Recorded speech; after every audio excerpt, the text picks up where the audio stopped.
everyone, and welcome back. Today I will be continuing to read Becoming Muhammad Ali. So let's get started. Round 6.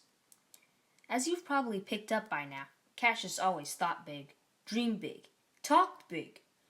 This one night when we were kids, we sat around his living room with Rudy and Mrs. Clay and listened to President Eisenhower on the radio. But even when a president was talking, Cassius would never shut up. He was too busy picturing himself in that big white mansion in Washington, D.C. I could be president, he said. I should be president. President Cassius Marcellus Clay, Jr. He said that name would look good on money. Mrs. Clay just shook her head and tried to shush him, but Cassius would not quite. He's right, Mr. Clay added. He would be the best president ever. Not just the best, the most beautiful one, Cassius said. And I think he really, truly believed it. I don't know what made him think that in a million years a black man could ever be president. In most places around where we lived, black people could hardly even vote. After a while, Cassius forgot about being president, but he stayed way too cocky about most other things. Once, for about 2 weeks, all he talked about was the movie in his head where he beat Rocky Marciano, the undefeated heavyweight champion of the world. And in his movie, Cassius didn't just beat Marciano, he knocked him out. Cassius was the first man in history to KO the Rock from Brockton in his dreams. But sometimes, when it was just me and Cassius, that confidence slipped a little. It would dim and flicker. Call it nerves, worry, maybe fear of failing. Fear of not living up to his own movie. I remember when his first big fight was coming up. He acted all tough and flashy around most people. He bragged to Rudy. He shadow-boxed rings around his daddy. He rolled up his sleeves, showing off his skinny arms, and pumped his biceps for Mrs. Clay. But sometimes I could tell he was acting, putting on a show. Not just for them, but for himself too. I think maybe it was his way of convincing himself of his own greatness. I remember Cassius showing up at the school in the morning with 2 raw eggs and a quart of milk. I watched him break the eggs into the milk, shake it all up, and drink the whole mess down in one long gulp. I'm the baddest dude in Louisville, he'd shout, making sure that everybody could hear him. I guess he thought if everybody heard him, it kind of made it true. Sometimes I saw Cassius getting inspired by real movies. Every Saturday, we went to the Lyric, the Grand, or the Palace, the theaters down on Walnut Street.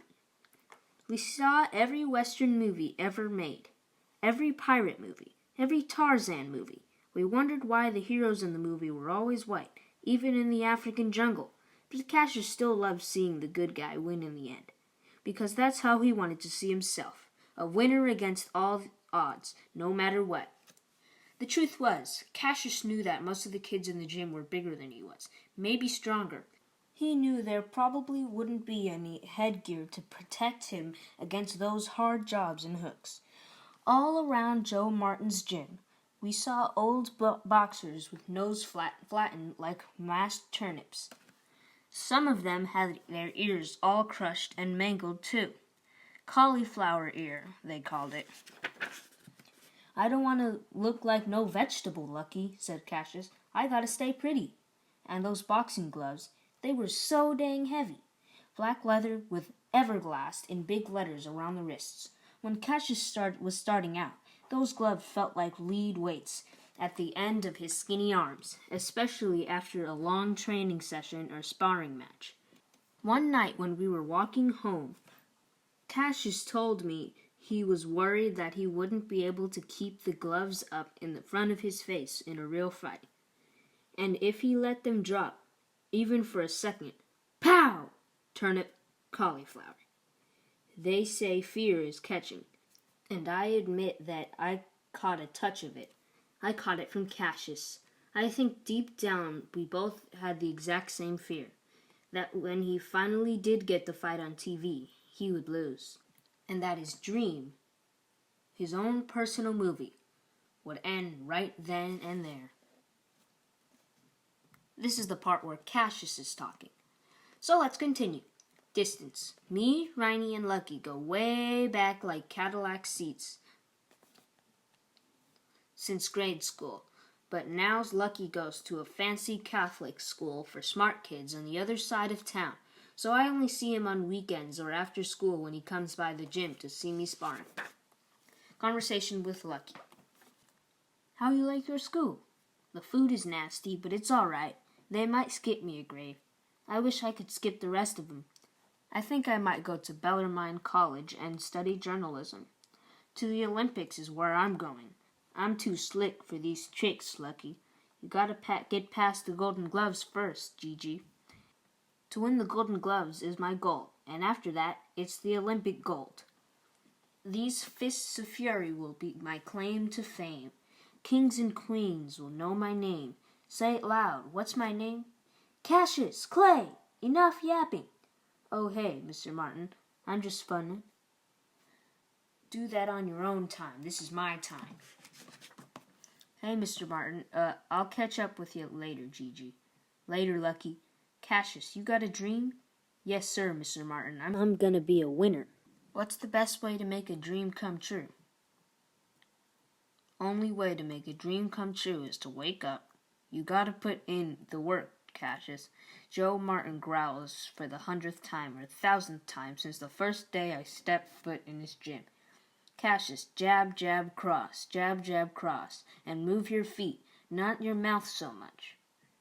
I don't know why I can't do both, I say, laughing and jabbing. Road work. Shuffle, backpedal, skip, dash, and roll. That's half my training, 'cause Joe Martin says boxers gotta run so they don't get spent. A fight is not a sprint, it's like a short marathon, Clay. So I run fast and slow, alternating, simulating the rounds in a ring to build up my endurance, keep my heart healthy, get my lungs and legs strong enough for the up and down of each round after round after round. Chickasaw Park. Most every day we run before school. Take off quietly out the back door at 4:30 a.m. Me and Rudy in our training gear. Green plastic trash bags draped over us, and heavy black paratrooper boots that Lucky's security guard uncle brought us from Fort Knox, where he works. We cut straight through Greenwood Cemetery, zoom under the parkway through the white neighborhoods that we're supposed to stay out of to get to Chickasaw, where we run the park 3 times, circling the fishing pond, the cluster of oak trees, and the 3 tennis courts that I nickname Free Clay, since they're the only clay courts in Louisville, and anybody can play there. We raced the last block back to our house, and as the sky dawns, Rudy yawns, hugs Mama, who's on her way to work on the front lawn, then goes inside to shower. Hey, Bird. I done told you I'm not one of your friends. Sorry, Mama Bird, I say, still jogging in place. I swear, Gigi, you done outgrown your senses. Conversation with Bird. Anybody crazy enough to be up this early ain't got much sense. Suffer now and live the rest of my life as a champ.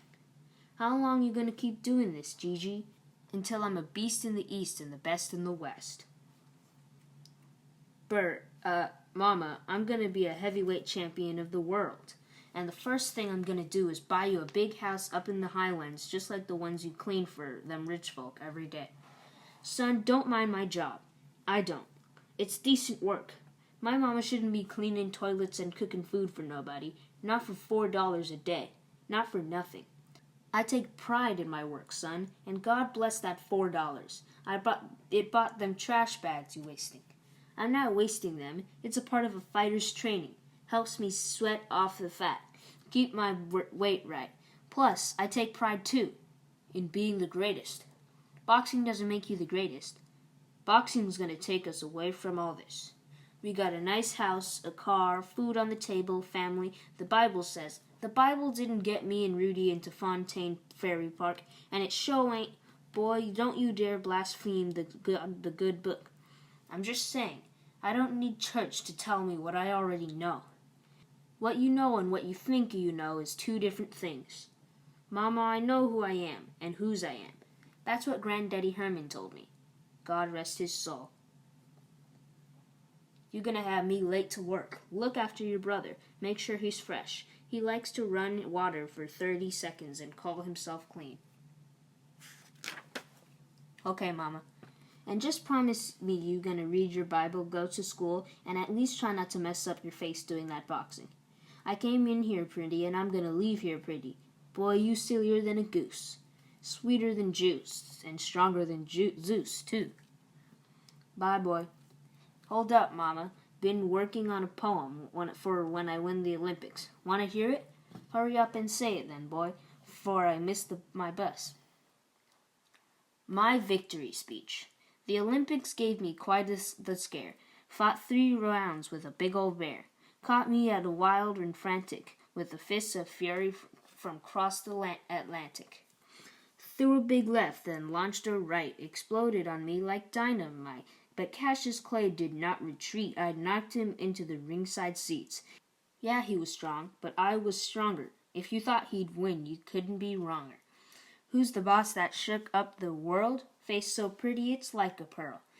I'm the greatest, you have been told. Now hand me my Olympic gold. Craps. After last period, me, Riney, Rudy, and Big Head Paul peeped some of the older guys shooting dice behind the school. So I pucker my lips like I'm about to kiss Teeny or something. Then I sing, The World Knew, stretching out, New, so it sounds like a police siren, which makes them jokers scram so fast they leave all their coins on the ground for us to run over and snatch. We take the free money, then head over to Rainbow for cheeseburgers while I make my way to the gym, chomping on my second onion of the day, 'cause my father said eating them raw makes your bones stronger and keeps you regular. Regimen. Shadowboxing and jogging on Mondays. Speed bags on Tuesdays. Weightlifting on Wednesdays and Fridays. Heavy bag on Thursdays. Jumping rope and sparring on Saturdays. Every week, but Joe Martin doesn't think I'm ready. Still won't let me box a proper fight on tomorrow's champions. Conversation with Joe Martin. When you gonna let me box on TV? When you're ready, kid. It's been almost a year. I'm ready now. How many sit-ups you do today? 4 sets of 15. When you do 5 sets of 20 and 100 lunges, you can stop playing and you stop playing pranks. That's when. You keep moving the finish line. How am I supposed to cross over? I'm ready. I say when you're ready. Just put me in the ring and I'll show you. I'll win every time. The fight is won before you get in the ring. What's that supposed to mean? It means you gotta work harder and faster with your body and your mind. How am I supposed to even get ready when you won't let nobody hit me, Joe Martin? Soon as you learn to keep your fists up and protect your head. Can't nobody catch me, so I don't need my fists up. My feet protect me. That's all fine, but some bruiser's gonna catch you upside the head one day, and you won't know what hit you. Not while I'm moving and grooving. I got music in my soul and rhythm in my soul. But by the way, can we get some Chuck Berry or Doe Diddley on in here? You a dancer or a boxer? Maybe I'm both. Cassius Clay, fists strong as iron, feet fast as a lion. Get back to your training and keep your fists up. So, when you gonna let me box on TV? The first time Joe Martin let me box, it was 1 round with Caden Wilkinson, a short 16-year-old from the Highlands who pounced me so hard he bruised my jaw, nearly broke my nose, and would have knocked me out cold if Joe Martin had pulled me out first. Set your feet, Cassius. Angle your body. Move and... Yeah, I know. Keep my fists up. You know it, then do it. Now go get some cotton so we can clean that bloody nose. Sunday. I try to sneak out the back door to hit the gym, but Bird catches me. Says, Gigi, I told you no boxing on the Sabbath. Then sends me and Rudy to Aunt Coretta's house so she can cut our hair before church. I shadowbox all the way to Mount Zion Baptist, then sit in the back of Sunday school, telling jokes and showing off my new card trick until the teacher offers $5 to whomever can recite the most Bible verses. Love. It's a tie between Teeny and Riney, but he freezes on the last word and can't remember the end of. And now these three remain: faith, hope, and love. But the greatest of these is... Teeny remembers. We all clap for her. And after she goes up to get her $5, doesn't even look in my direction, but blows Riney a kiss. And I hate to admit, makes me feel some kind of way. Conversation with Rudy. We're gonna be late for dinner. We're not gonna be late. How long are we supposed to jump rope? Till I say we finish, Rudy. I know we supposed to train hard all the time, but it's Daddy's birthday. No birthdays or holidays for champions. We're not champions, though. Yeah, start your mind, Rudy. Believe it. Achieve it. Heck, I'm already a champion. Call me the king of the swing. How's about we call your brother the Louisville Lip? Hey, Mr. Martin. Hey there, Rudy. That's funny. My brother, the Louisville Lip. Y'all don't faze me. What about Ronnie O'Keefe? He faze you? Who's Ronnie O'Keefe? That tall white boy in the ring over there. Which one, Mr. Martin? The one with that lightning-fast jab. Nope, never heard of him. Doesn't look so fast to me. Well, you'll see for yourself, 'cause you're fighting him on Saturday night. I am? He is? Yup. Where? On TV. Cassius Clay versus Ronnie O'Keefe, November 12, 1954. We both come out throwing blows every which way, his arms long and bony as tree branches, my feet wild like the wind. I blow by him so fast he can't lay more than a few fingers on me. That's all you got? I whisper in his ear when he clinches into me after a straight right punch that misses my cheek by an inch. The ref separates us. And we go back at it, mostly missing each other, until the end of the second round, and most of the third, when I land a series of short pops into his head, one right below his ear that makes him stumble into the ropes, right in front of where Cash and Rudy and Lucky and my uncles are sitting, and screaming, "K.O., K.O., K.O.!" But Ronnie gets saved by the bell, so I have to settle for a split decision and a $4 prize in my debut fight. Cassius Clay, 1 win, 0 losses. Promotional tour. To spread the word about my next fight, Cash said he would drive me around Louisville, but he didn't come home the night before. And anyway, his truck was sitting on 2 flats. So I down a quart of milk, 2 raw eggs, then take off with Rudy and Riney to knock on doors and announce myself to the world. We walk through the black parkland, laughing and cutting up and telling everybody how I'm going to demolish my next opponent on TV. Introducing me.